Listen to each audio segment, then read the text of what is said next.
সম্মানিত যারা এখানে আছেন উপস্থিত, আল্লাহর প্রেমে রাসূল পয়দা হয়েছে, আর রাসূলের প্রেমে আমরা পয়দা হচ্ছি। আল্লাহ আমাদেরকে সকলকে পয়দা করছে রাসূলের প্রেম দিয়ে। আজকে আমরা সেই প্রেমেরই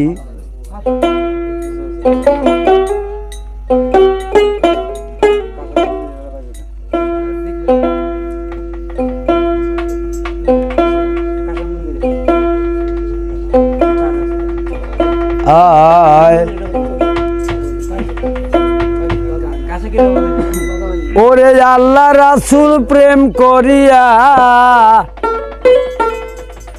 ও গো আল্লাহ রাসূল প্রেম করিয়া প্রেমের মজা পায় রে।